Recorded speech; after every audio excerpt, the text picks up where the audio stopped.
The biggest mistake people make is they're too formal. They try to be professional. They try to sound smart. They use bigger words. But just like, be yourself. And every time I work in an industry, I get to know about it.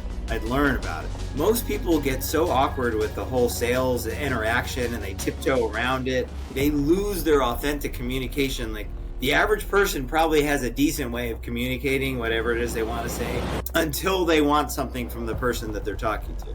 The main thing that I'm shooting for is I'm trying to get people to have more go live dialogue. Go live dialogue is a live conversation with the customer or prospect on a phone call, on a Zoom call, at a face-to-face, a job walk, at a conference, at a networking, as long as you're talking.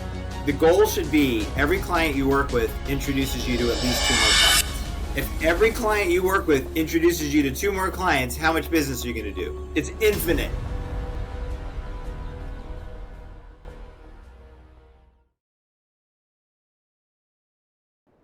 The Accidental Entrepreneur is brought to you with the help of our sponsor, AWeber, the world's leading small business email marketing and automation service provider. Since 1998, AWeber has helped more than 1 million small businesses and entrepreneurs through its suite of web-based email marketing, automation tools, and education. AWeber, the best option when it comes to marketing your business. The podcast is also brought to you by the Alternative Board. Since 1989, the Alternative Board, or TAB, has been one of the leading peer advisory and business coaching organizations for independent business owners and CEOs across the world. By facilitating peer advisory boards, private one-on-one coaching, and strategic planning services, TAB helps business owners improve their businesses in ways that change their lives. And be sure to connect with our affiliate sponsor, GSM Growth Agency. They're boosting e-commerce businesses to 6 and 7 figures in revenue and cover everything from ads and social media influencers to making your website better. GSM Growth Agency focuses on taking businesses from startup success to bigger success, going above and beyond to make sure growth sticks around. They're all about cool ideas, lasting partnerships, and making your mark in the e-commerce world. And be sure to support the podcast by ordering some logo merchandise from our online store. Listen to all of our sponsors' commercials later in this episode and follow their links in the show notes to learn more about their products and services. All right, everyone. Welcome back to another episode of the show. I'm Mitch Beinhacker, your host, and we're going to talk to Chris in a moment. We're going to talk a little bit about his background. We're going to talk about business development, which everyone knows I talk a lot about: marketing, business development, sales. Don't be afraid to be a salesperson. And if you're listening on your favorite directory, leave us a 5-star review whenever you can. If you're watching us on YouTube, subscribe to the channel, like us, and keep connecting with us. So let's get on with the show. The information provided in these episodes is for entertainment purposes only. It is not a guarantee of success or to be construed as advice of any kind. You should always seek advice from local licensed professionals before making any decisions. The dictionary defines an entrepreneur as a person who organizes and manages any enterprise, especially a business, usually with considerable initiative and risk. People often start a business without much choice, perhaps due to a job loss or just being dissatisfied at work, and they come up with an idea they just know can be successful. They become entrepreneurs by accident. That is to say, their success or failure happens by accident, not with intention. My name is Mitch Beinhacker. I'm a corporate attorney and a business advisor. You're listening to The Accidental Entrepreneur, my podcast about how to achieve success on purpose, not by accident. Join me along with our monthly guests, where we share our knowledge and help you get a hold of your business. And now on to today's episode. All right, Chris. So thanks for joining me on the show. I don't remember, what part of the country are you in? I'm in Southern California, Mitch. So Fine. you're in the East Coast, right? Yeah. So it's 10:30, 10:40 here. So it's early there. So I appreciate you getting up. I don't know if you're an early guy or not, but I'm an early guy. No big deal. I'm an East Coaster originally, though. So. Oh, there you go. I was talking to a guy, I think yesterday. He's in Australia, so it was very early for him. Dude, yeah, that's a whole another level of early. Yeah, so. Middle of the night. So, all right. Well, thanks for coming on the show. Why don't we talk about your background, your experience in business and sales and things like that in the first half, and then we'll get into what you're doing now, advice for people. So I think sales and business development is always it's like the heart and blood of a business, but it's always difficult for people. So is that a good approach? Yeah, sounds great. Yeah, okay. Happy to. All right. Let's hear about your story. Yeah, so my first venture in entrepreneurialism was probably at about 12 years old, printing up a bunch of flyers, passing them out in the neighborhood that I grew up in Connecticut, Yeah, and sticking them in mailboxes, going, "Hey, I'd like to cut your lawn or rake your leaves or whatever." right. And I remember when the first guy called me from a couple streets over, and I got a little bit of a rush of adrenaline, I think, out of it. Hey, that actually worked, and I showed up at his house and did some work for $25, which as a 12-year-old, and let me see, 1974 probably. Yeah, That was a decent amount of yeah, cash, it's a lot of money, right? right? And I did stuff like that throughout junior high and high school, a few entrepreneurial ventures in college. And then I took a corporate job right out of college. I went to UCLA, and out of college, I accidentally took a job. I was going to move to New York and get into the financial markets. But then I got a good offer from a big name company, and I thought, well, it'll be like getting paid to get an MBA, and Okay. it kind of was. The thing I liked about working for a large company is they invested a lot of money in me. They any training I wanted to do, any education I They would wanted, pay for it. Yeah. they paid for it 100%. They said just and they what I've noticed is large corporations invest heavily in their people because return on investment is massive. I think I saw a Wharton School of Business study that said that the average corporation earns $24 for every dollar that it invests in its employees, and There it's a you pretty go. good return on your Well, investment, you right? do it. Sure, absolutely. And Now you were in but California for school. Did your family move there, or you were in Connecticut and you applied to go to oh, California school? yeah, my folks are split up, and my mom had was in California, so I moved out to UC. I moved out in my senior year of high school, from Connecticut, a small town in Connecticut, to this big in a big Los Angeles high school, Yeah. and where people were asking me if I surfed, and I'm not even sure I knew what surfing was at the time, and I felt like I'd landed on the moon. Right. And but it kind of dragged me out of my shell, and applied to UCLA as a resident. So Yeah. So it helped a lot because it's hard to get into those schools out of yeah, California. That's it. what not when I went. Listen, I was a Yeah. solid B+ student, Mitch. Yeah. So But now, if you're applying from Connecticut, it's hard to get into the California state schools if you're not a resident. yeah, it might. Yeah. UCLA gets over 100,000 applications a year Yeah, for 4,000 spots. I mean, that's one of the So problems, right? Exactly. yeah, It's but ridiculous. All right. yeah, So but I get. What can you tell me what the company was that you went to work for? yeah, I went to work for Mobil Oils. Sure. They at the time they were probably the sixth largest corporation in the world, and they owned a lot of stuff. And so I had a sales role out of the gate. I was knocking on doors in San Francisco, trying to get transmission shops to use mobile transmission Oh yeah. fluid instead of whatever they were using. Got it. Okay. The canned oil, right? Yeah. Now they're in containers, but The funny thing, when I was knocking on these doors in San Francisco, and I thought it's kind of a ridiculous job, and then one of those transmission shops said, "Yeah, we'll do that." I was like, "Really?" well, I mean, you had a name. It wasn't like you were selling, Dad's oil. No, Right. but it's always been interesting to me. Like, that is a cool thing about being an entrepreneur. Is if you have an idea and you open up your business and you start taking action, a fair amount of people might just jump on board. Yeah, there's always low hanging fruit. Now, were you kind of thrown into it, or did they literally send you to a sales school and training and stuff before you hit the Oh, streets? Or I was 7 months before I ever said hello to a customer. Which, okay, so they did have a lot of training. oh yeah, it was 2 months in 2 months part in California where they gave you a credit card and taught you how to fill out your expense account and taught you the basics. Then they did 2 months in Bensalem, Pennsylvania, where they did everything in their power to get you to quit. So Yeah. 50 of us went into this phase 2 training, and including the CEO's nephew,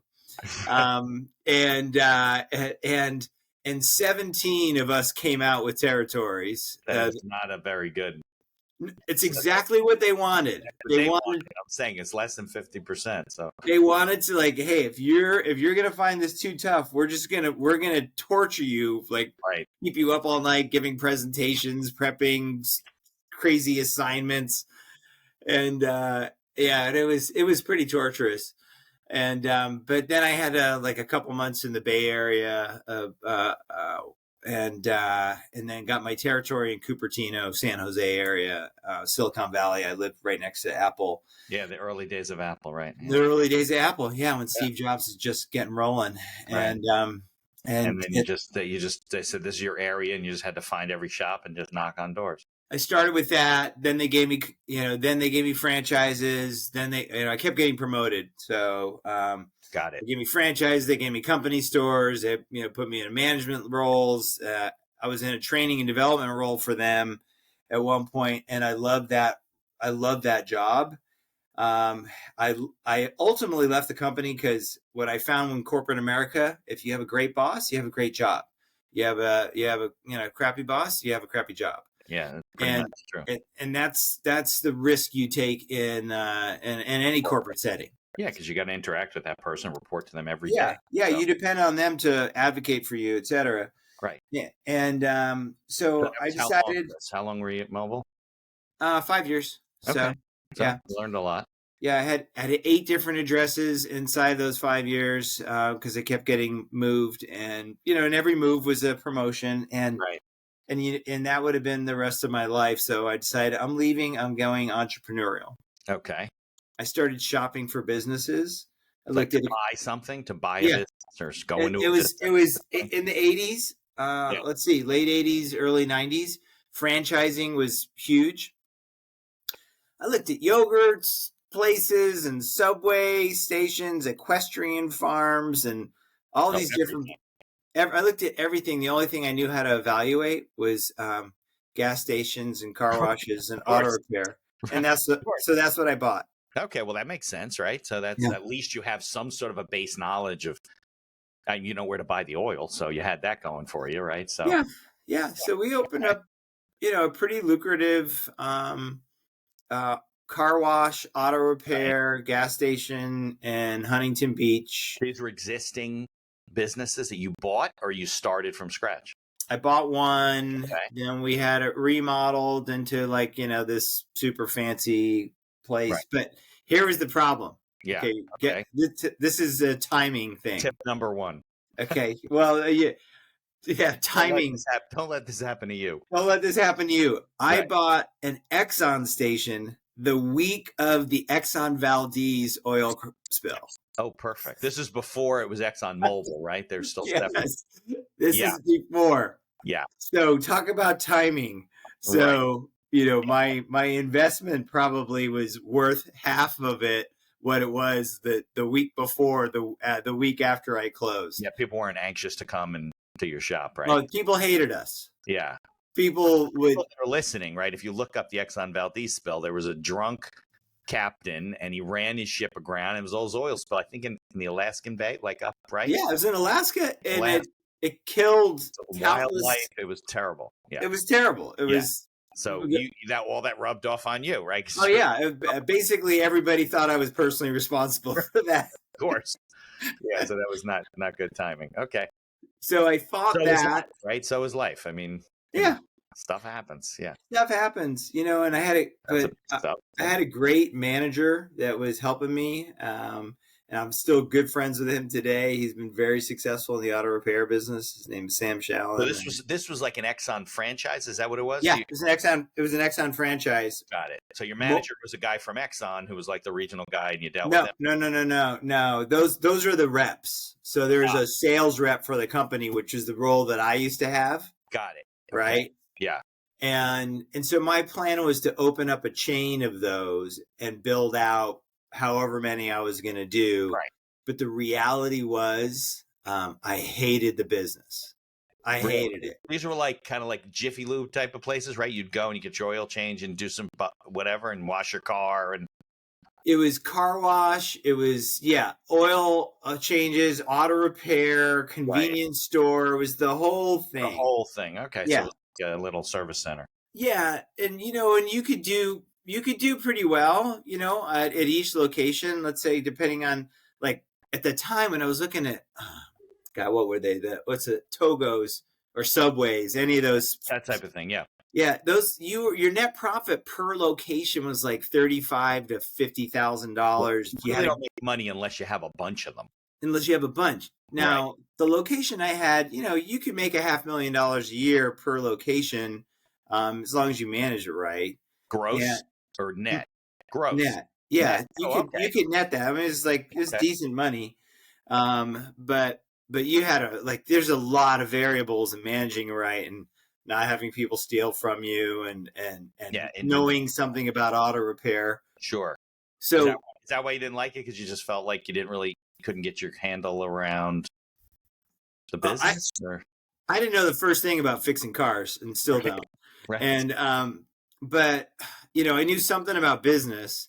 And so what changed it for me, and I was in this, I enrolled in a program to run a more profitable auto repair business. Okay. Right? Weekend program. This guy was up at the stage and he had a very good program. And he had a lot of great ideas on how to run a more profitable auto repair business. But it dawned on me, about halfway through day one, I was like, I'm in the wrong seat. I am supposed to be on the stage, not here listening to this guy. Right. That's the role that I want. Okay. So I started a process to, I built out a business plan and started doing research about what's my next career stop going to be. And I had it, and I took this class actually about how to do what you love to do. And so you're supposed to list out all these dream jobs. Those exploratory things. Yeah. Yeah. Be pro football player. That's not happening. Rock star. That's not happening. Yeah. And then I got a little more realistic. And my top ones for realistic were newscaster. Okay. Right? And I thought about doing that. But it's hard. Yeah. Yeah. But I knew I could do it. But you have to move around and work and I had 3 little kids. Right. And then my second dream job was being some sort of sales marketing coach, trainer, speaker.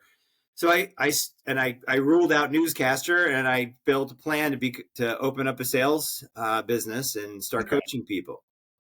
And then I was probably about 90 days into this new career. And I still owned the other business. Okay. And I was negotiating to buy another location and they wanted way too much money for it. And I said, if you think yours is that, and it was close, right? 6 miles down the road from me. So I had first right of refusal on that property.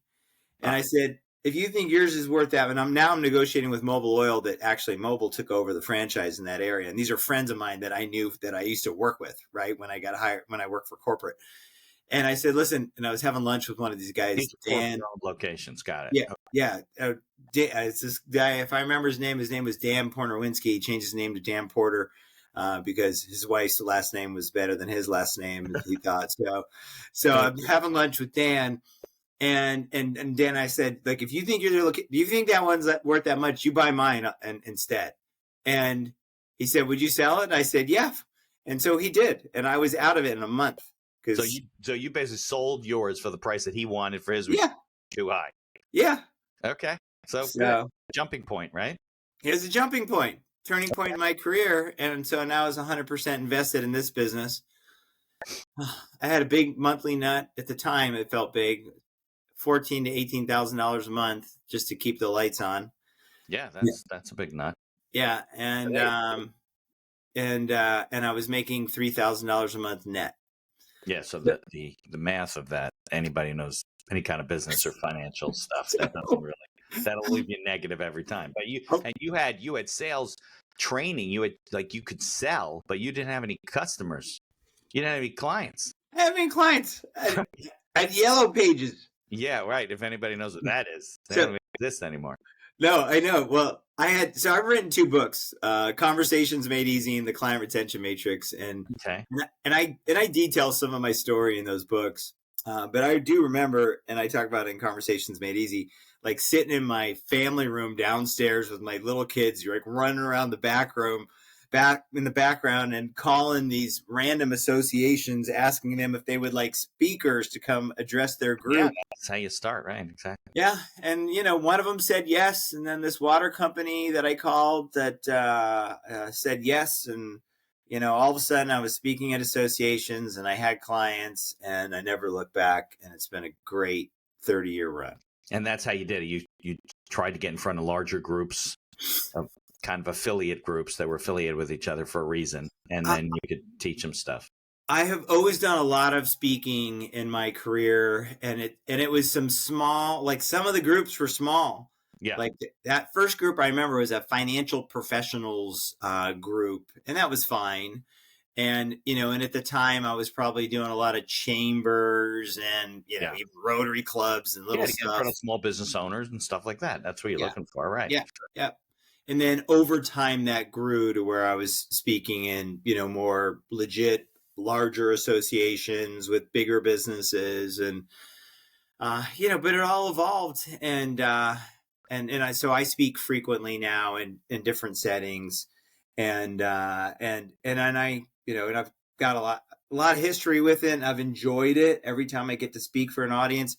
I was thinking about coming on your podcast today. I was like, this will be fun. Yeah. Right. Absolutely.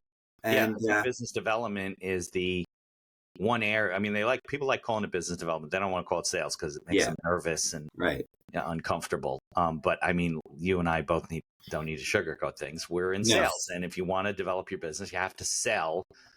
You can figure a comfortable way to do it. Like you mentioned about your book.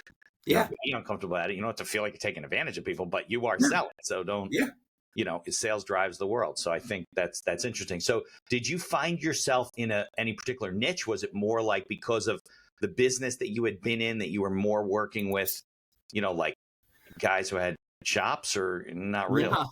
Yeah. It was really what came, and then I don't know, it was God inspired. Like they would just groups of industries would come. So that was like I had a water filtration company. I had a closet, in-home closet installation company. Then I had somebody who was selling telephone services. But then I got an employment service, and I started doing a lot of work and every time I work in an industry, I get to know about it, right? Yeah, of course. Right. I'd learn about it. And so I did a lot of work for employment companies. Then I remember when this software company called me, I was like, I don't know. I didn't know anything about software until I started working for them. And I learned a lot about software. So I worked for some software companies. And so, I have worked for a ton of employment agencies and helped those sales teams. So I've gotten to know that industry. There's a lot of industries that I know. But I worked in. They're all companies that had sales teams that needed to sell and needed to train. Because employment agencies, you think they're like recruiters, right? Recruiters are selling, looking for people to place jobs and stuff like that. Yeah. Yeah, for sure. Yeah. And, they have to sell their services if they're going to charge whatever it is, 30% of the first year salary to a employer.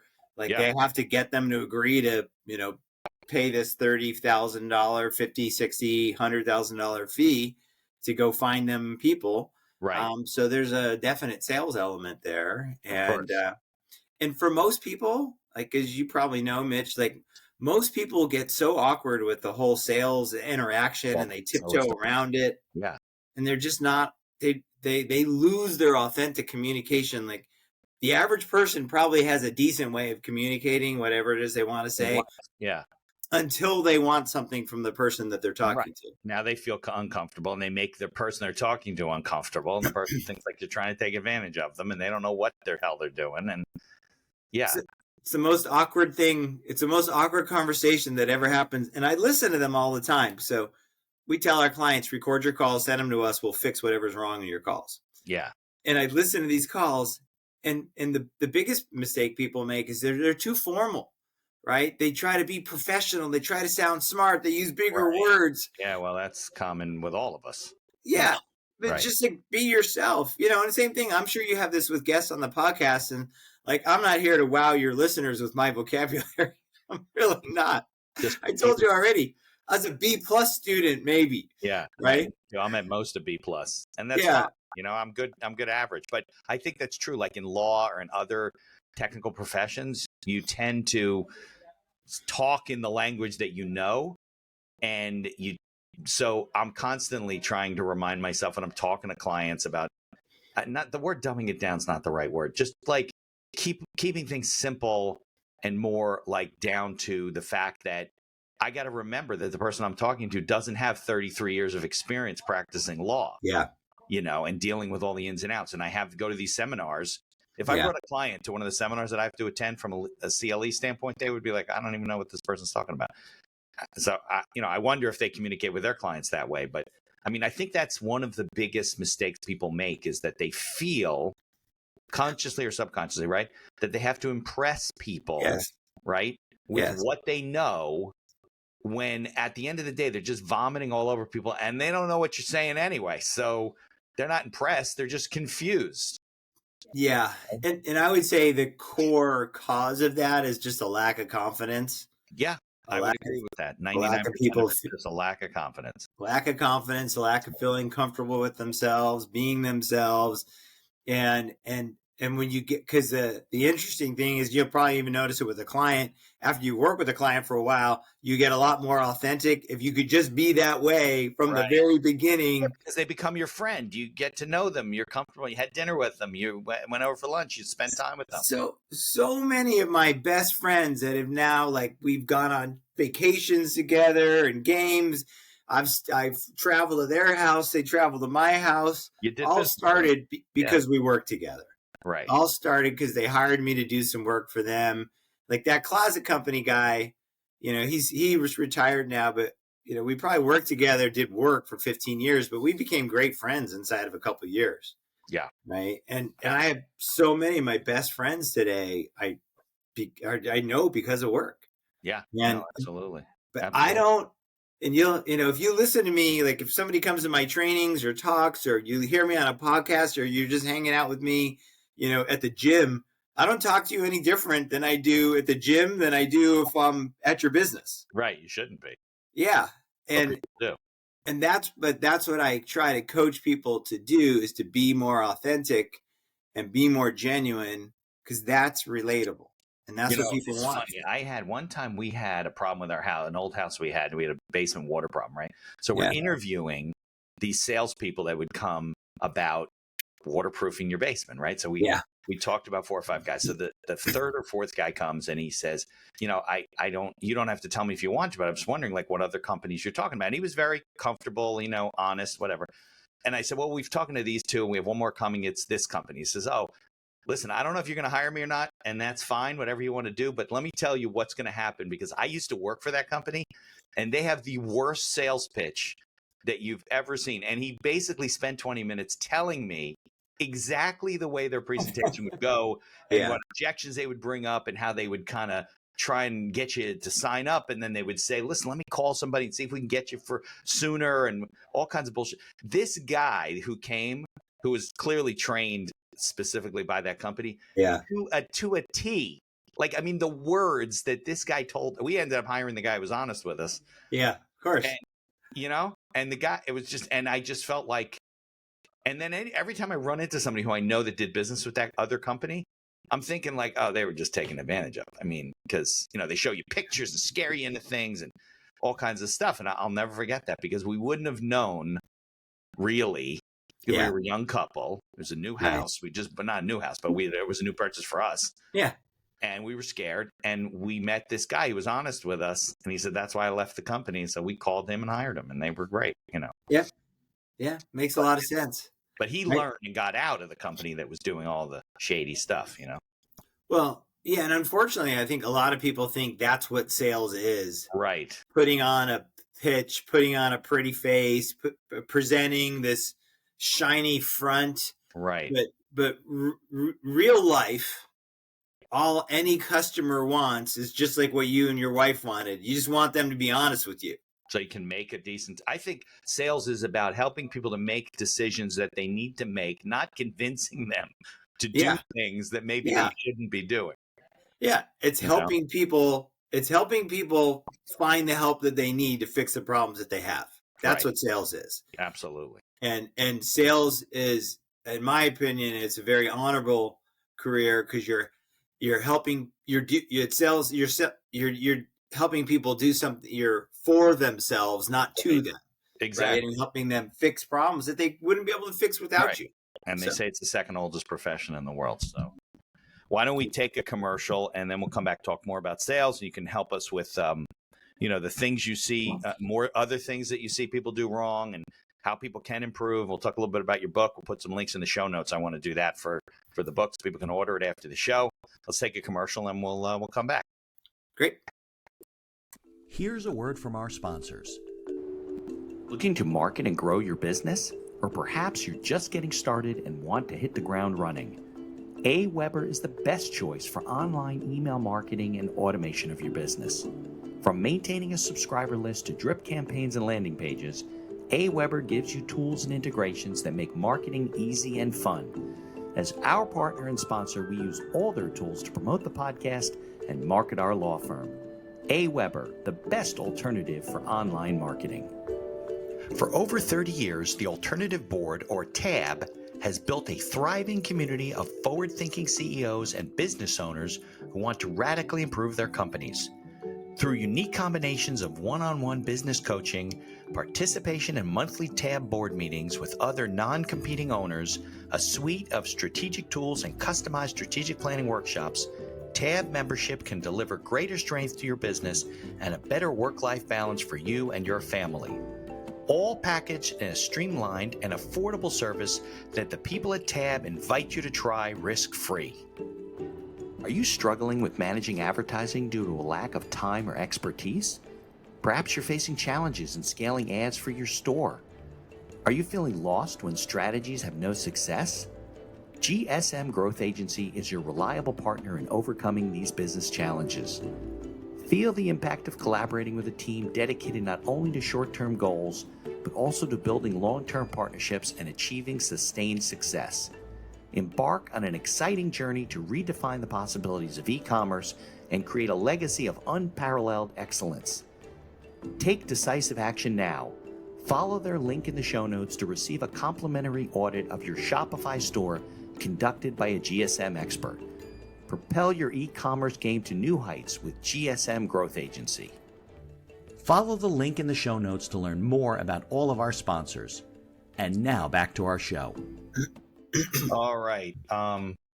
You heard from the sponsors. They're actually not continuing as a sponsor, but TAB, the Alternative Board. I'm a big, advocate of, creating your own advisory board or having mentors, people to bounce things off of, right? Because they can help with these types of things. They can't work with you all the time, right? They can't do that kind of stuff. So I think, I think it's important. But either way, so Chris, let's get back into it, because I think that, like you were saying, a lot of it's confidence, right? A lot of it is, thinking like, oh my God, my friends and people that I know, they won't respect me and I'll feel uncomfortable around them. So then they don't do business with their natural market because they're not comfortable.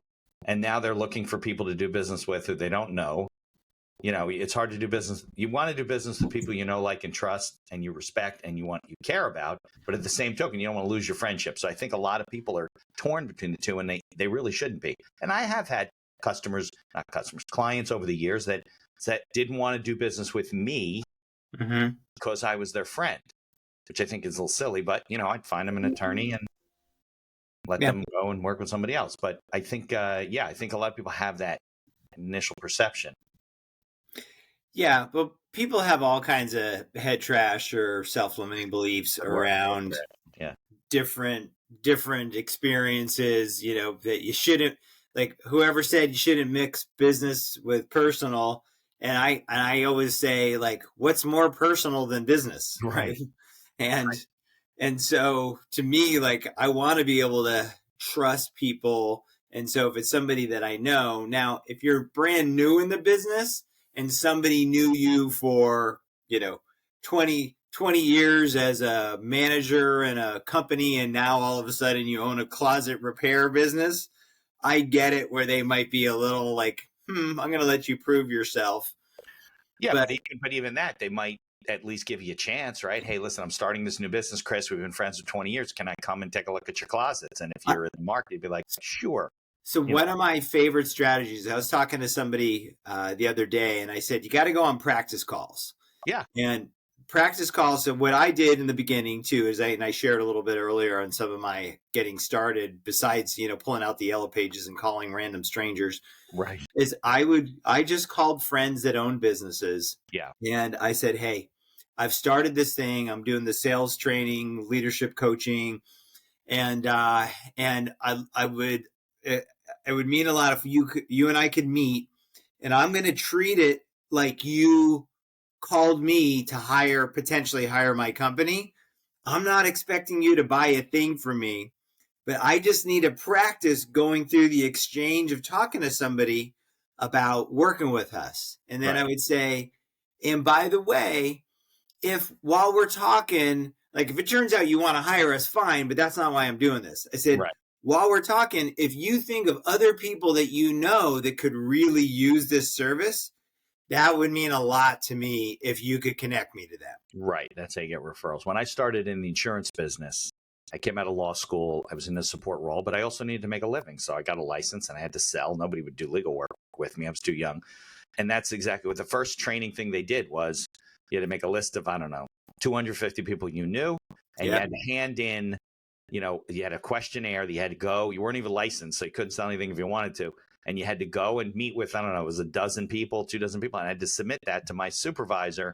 And that was the whole thing. And I did have, to be honest with you, I had some friends and some cousins that were like, but I don't need, it was life insurance. I don't need insurance. I go, I can't even sell you insurance if I want to. I just need to complete these surveys and learn and whatever. And, I gave up on them. I did, Yeah. But we don't need this.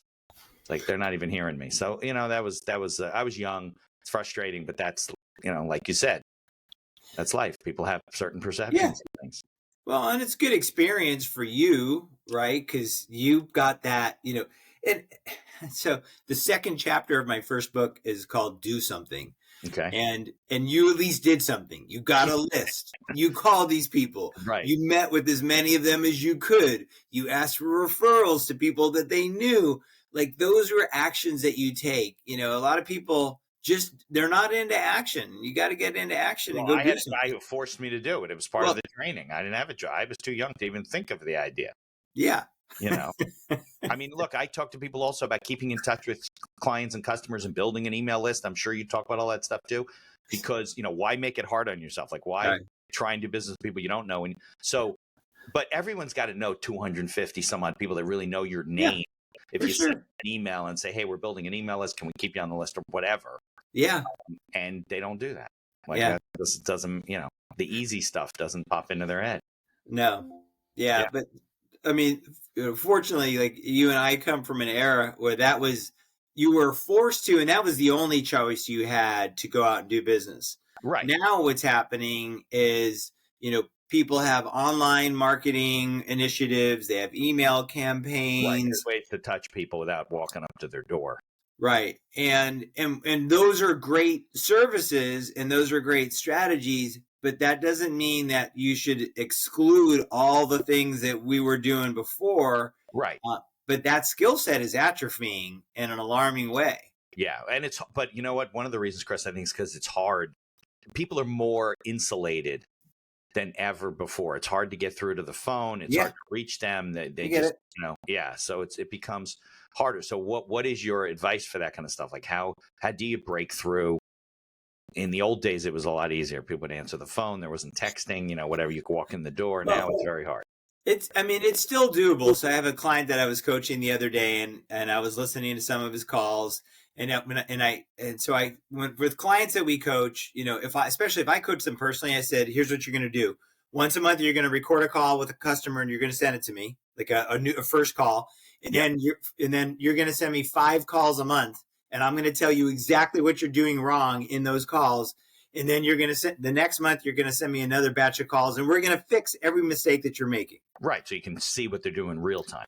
So when I was having the coaching call with this guy, he goes, I called these people and I was surprised they even answered. He's like, darn it, they answered. I'm not even sure what to say. So he stumbled all over himself. Yeah. But my point really is that 3 CEOs in one afternoon picked up their cell phones. Really? 3 CEOs. So, we can say it's hard. We can say, nobody's in the office. You can make all the excuses, right? All the excuses you want. But I still want to know what you're going to do each day. So with our clients, we say, hey, you build out your top 5 activities of whatever you're committed to. You're going to make 10 calls a day. You're going to do a webinar once a month. You're going to go on a podcast. You're going to speak at 2 groups.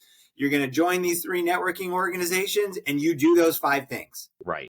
And if you do those 5 things week in, week out, you're going to do better. So I even like, there's a guarantee that we offer people. You'll like this, but I'll share one other concept.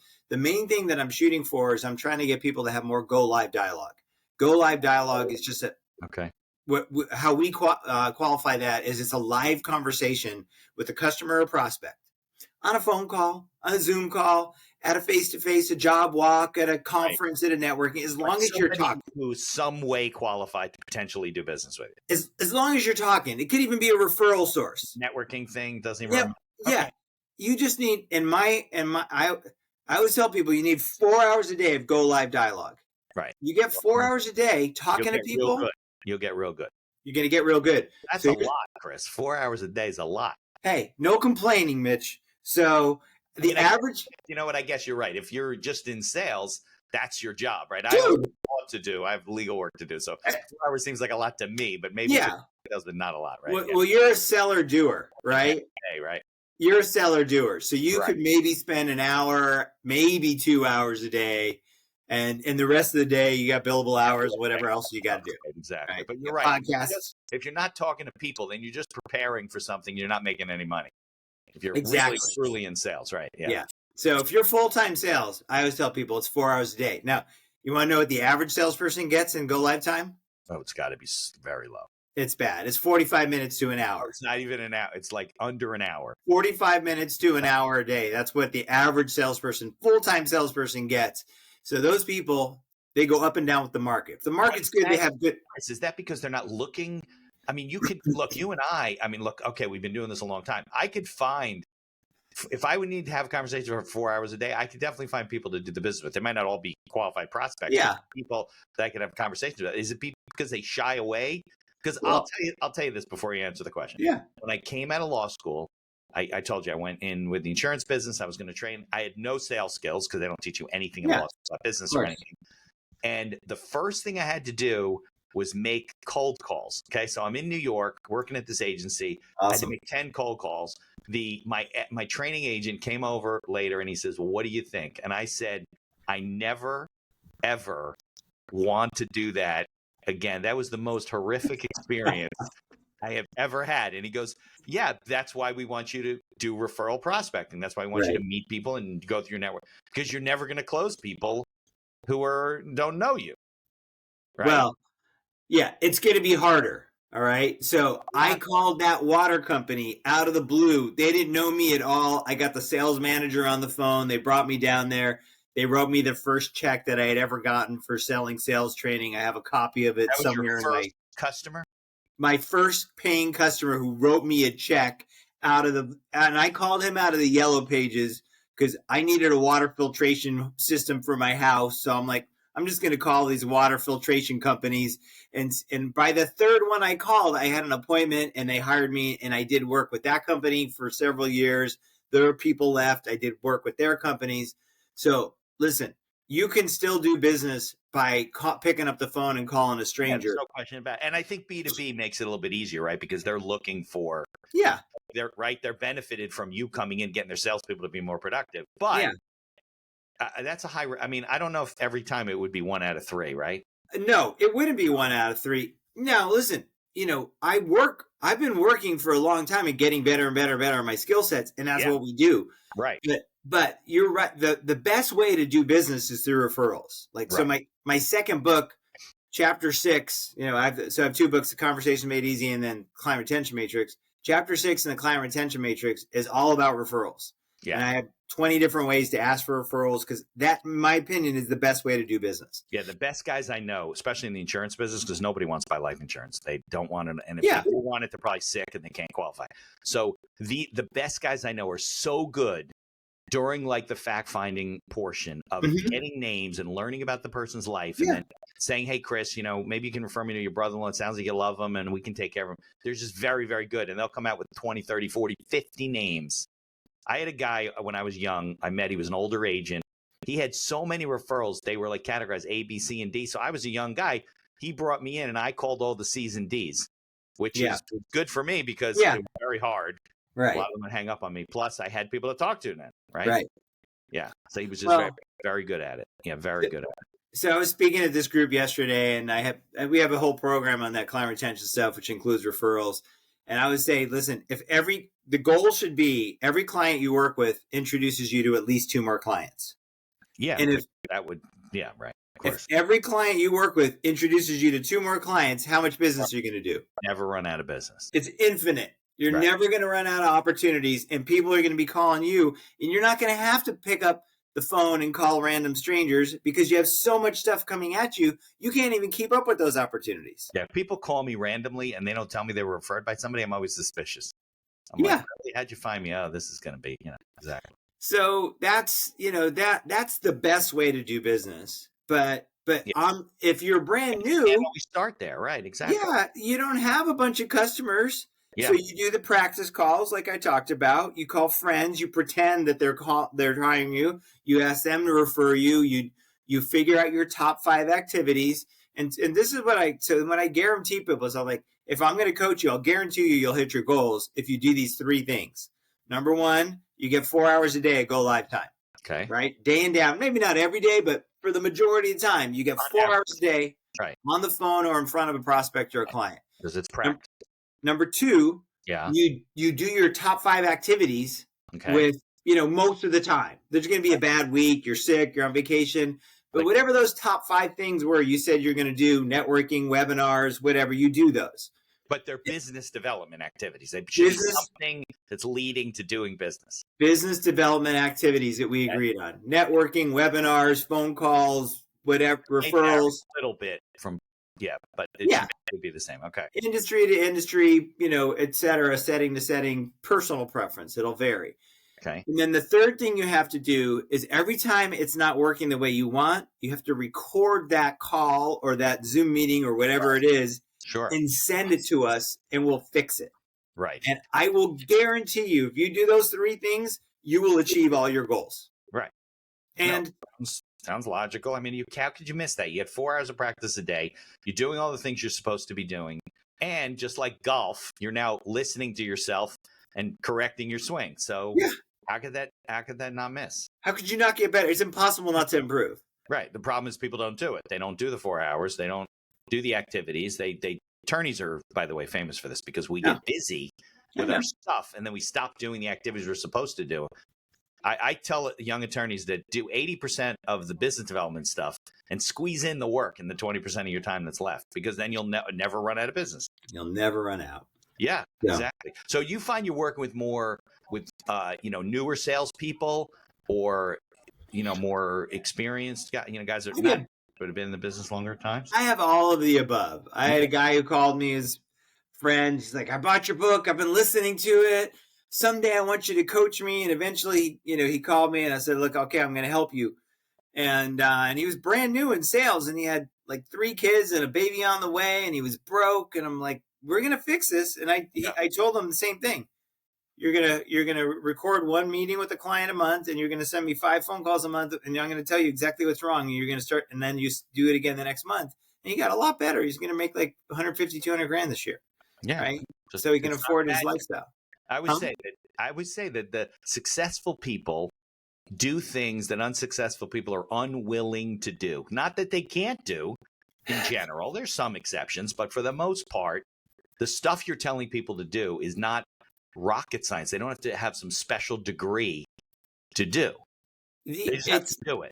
You just have to learn, like, what is it, and practice that. Like, so there was a period in my life where I did triathlons, and I did triathlons because it always sounded sort of fascinating. I had a client show up one day, told me he was training. I'm like, how do I train? How do I do that? Right. He said, you sign up for an event and you start training. I'm like, okay. I went home, I signed up for an event, and I started training. In my first race, man, I'll tell you, like 72-year-old ladies were passing me on the run, and it was embarrassing. Was it a full marathon? Your first? No, my first one was a sprint. Yeah, okay. And I was like, oh, and I was getting passed on your left, and I kept getting passed. Right. But I really enjoyed the experience. So I trained, I learned, I worked with coaches, I got into like other like triathlon clubs, and I improved. And I'm not a world-class athlete, I'm just some guy who decided he wanted to do triathlons. Right. Of course. That's all I am. It's all about the 10,000 hours, right? If you're you play basketball and you put in 10,000 hours, will you be Michael Jordan? Absolutely not, unless you have some sort of special talent. Yeah. But you will be a hell of a lot better. Be a lot better. A lot better. And if you're, it's not like Michael Jordan didn't practice. Yeah, he put in more than 10,000 hours. So yeah, those guys, the Kobe's and Michael Jordans and all those guys, they got their 20,000 hours, and the thing that's great about those guys, and they kept doing it even when they were already great. Of course, they were relentless about it. Michael Jordan would never stop, and expected a lot from his teammates and stuff like that. So yeah, I think it's all good advice. All right, so we're going to put some links in the show notes to the books. Maybe we can get some people to call in. If we get maybe 5 people that reach out to me that heard the episode, maybe we can give some of your books away. Get them to me. Get them to me at cost, and then ship them out. So if anybody's listening, I don't know when they'll hear this, but if we get contacted by 5, we'll send them out. We'll definitely get them free books, because you can turn your business around if you just do the things that you say. I mean, absolutely. Yeah. And sometimes we just got to get out of our own way, and we got all our head trash, all our self-limiting beliefs that tell us like this won't work, or this is hard, or this is why my situation is different. Exactly. It's not. I've talked to thousands of people in thousands of industries. It's not. And I love that word, by the way, Chris, head trash. Yeah. It's like you got stuff in your head and just bouncing around, sticking other things, and you're thinking about stuff all the time. Just stop thinking about it. It's taking you down. Yeah. Right? Down the wrong road. And it doesn't need to. Yeah. But I'll tell you, so I have one last book that I'm in the middle of writing, and then I'm done writing books. And I've only done one. I don't want to do another one. And I've enjoyed it, but I'm done. And there's something called the drama triangle. I don't know if you've heard of it. It's the victim. Somebody plays a victim. They blame a villain, and then they look for a hero or a rescuer to rescue them. And there's a lot of people who play the victim, like, the market's bad, or whatever's going on with Doge is fault, right? I mean, that's what they say. It's everybody else's fault. That's why I'm not successful. Right. And if you're a leader, the way you help people stop being victims is you teach them how to be their own hero. I've already given everybody the answer, right? Yeah. Get your 4 hours a day of go live time, do your top 5 activities, and then when it's not working, get a recording of that, send it to us or somebody you trust that you think will give you good feedback, and they'll tell you what you're doing wrong and fix it. Yeah. And there's no excuses. There's no reason why anybody can't do it. Yeah, absolutely. But now, man, we're starting to run out of time, but can you give me some good success stories, some things where people just went from zero to hero because they listened to what you're doing? Or even people I've already talked about. Brandon, that guy that I talked about that called me with the 3 kids and the baby on the way. Yeah. He wasn't even covering his draw at $45,000, $50,000. Yeah. Now this year he's coming in at $150,000, $200,000. That same guy that I was coaching at his last company became the number 1 salesperson out of 200 salespeople and started making $1 million a year. Yeah. Companies that I've worked with that, Jeff and Dave came to me when their company was a good $60 million company, that we got all their people, and they didn't have any salespeople. They were all researchers. All their researchers got good at asking for referrals. They grew to a $300 million company and did this amazing private equity deal. Wow. I've got a whole bunch of success stories in the book. I mean, it's been a joy. Like, it's been a gift. Like, I feel blessed that I've been able to have the kind of career, and I'm blessed that I'm no longer getting yelled at because of some, oil tanker wreck. It's that I wasn't driving it, and but that I'm helping people have better conversations, more authentic conversations, and success in their career, and it feels like a real blessing. And God willing, I'll keep going. I'm 62, but I'll give it another 10, 20 years if people still want to listen to me. Well, it's just like anything. If you start getting good results and you start helping people and you get good feedback, your confidence builds. You feel good about what you're doing. Yeah. For all the people that have gotten good results, they love their careers too because they're getting results. They feel good about it. So I'm going to give you one last tip, and then I'm going to tell on myself too. So this is a forced behavior. I always say make your goals public, right? So put them out there. Yeah. Put them out there. So I don't do triathlons anymore, but I have one more distance event in me, and it's a swim. And I want to swim from the southern tip of Corsica to the northern tip of Sardinia. So I'm swimming from France to Italy, across the Mediterranean. And I have one guy on my team, Ryan Cook. So Ryan and I are committed to doing this together. It's going to be next year. Oh, you're already training for this. Oh yeah. Yeah. I'm training for it. Okay. But now I've put it out there on in public, and I keep doing this because it's forced behavior. Yeah. And so that's also an example for all of you listeners out there. If there's something you really want to do in your life, put it out there. How right? long? How far? So a boat must follow you, right? Because I got to have a boat, dude. How far is it from Corsica?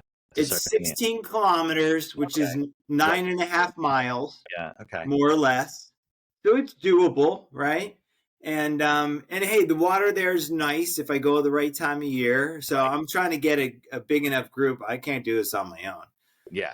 My wife is freaking out, by the way. So maybe you can raise some money and sponsor you and give money away or something. Yeah. That's a really good idea. So I'm gonna put a little bit of that, some thought into that as a fundraiser too. All so right. thank you Chris, for that. Well, I can't thank you enough.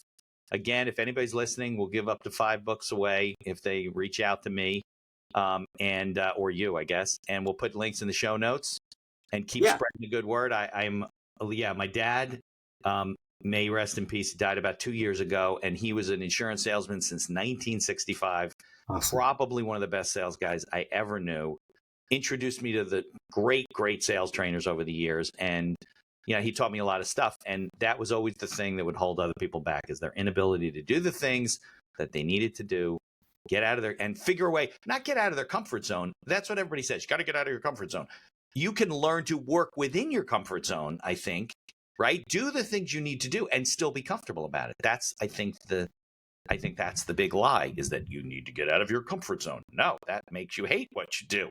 You agree?